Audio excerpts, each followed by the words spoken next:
نہیں چاہا، اور بتانا یہ بھی تھا کہ آج کا سفر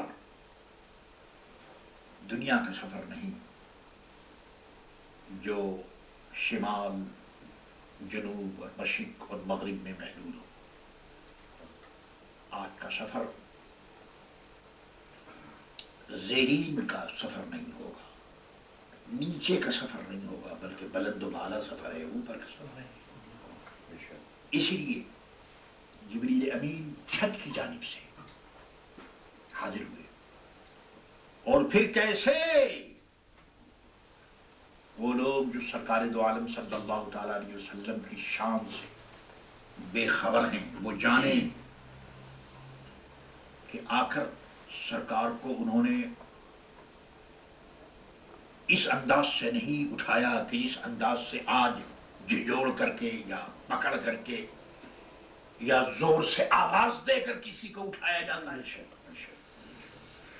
سرکار کو اس طرح سے انہوں نے بیدار نہیں کیا، بلکہ اللہ کو اپنا لب کافوری،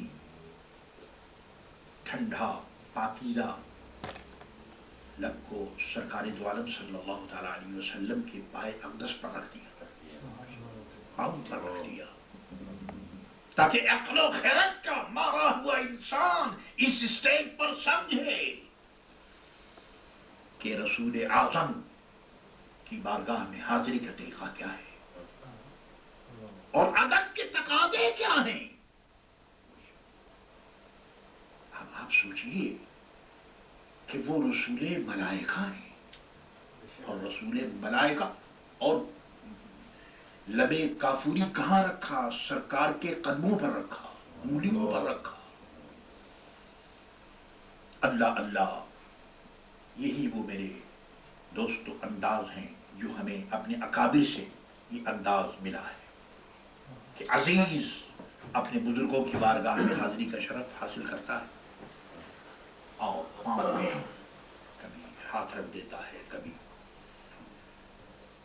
آنکھیں رکھ دیتا ہے، اور پاؤں پر ہاتھ رکھنا یا منہ کو رکھنا یا آنکھ کو رکھنا معاذ اللہ یہ سجدہ نہیں ہے۔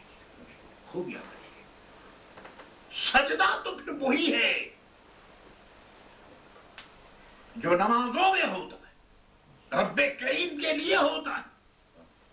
اس کے علاوہ اسلام میں کسی کے لیے سجدے کا کوئی تصور ہی نہیں۔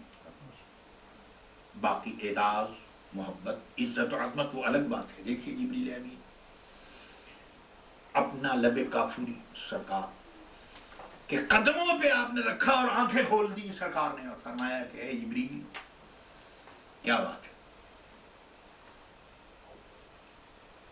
اور یہ بھی خوب یاد رکھیے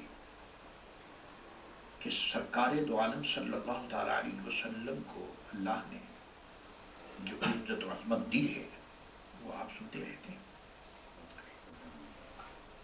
پیغمبر کا کوئی فعل ایسا نہیں ہوتا جو مشیت عزتی کے مطابق نہ ہو۔ اور پھر یہ بھی جانیے کہ سرکار کی نیند کو خدا نہ خواستہ کوئی اپنی نیند پر گمان نہ کر لے۔ اس لیے اس مسئلے کو سرکار دو عالم صلی اللہ تعالی علیہ وسلم نے قیامت تک کے لیے حل کر دیا کہ دیکھو میرے سونے کے انداز یہ ہیں کہ صرف میری آنکھیں سوتی ہیں مگر میرا دل جاگتا ہے۔ ہم سوتے ہیں تو آنکھیں بھی سوتی ہیں، دل بھی سوتا ہے، بالکل بے خبر ہم ہوتے ہیں، لیکن سرکار دو عالم صلی اللہ تعالی علیہ وسلم کی نیند وہ بے خبری سے پاک ہے، وہاں بے خبری نہیں ہوتی، آنکھیں سوتی ہیں۔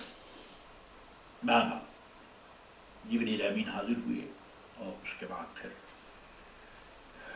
سرکار دو عالم صلی اللہ تعالی علیہ وسلم کی خدمت میں معروضہ پیش کیا کہ رب کریم آپ کو یاد فرما رہا ہے۔ میں عرض کروں کہ معراج کے بیک گراؤنڈ میں کچھ سوالات سر اٹھاتے ہیں، وہ میں آپ کو بتا رہا ہوں،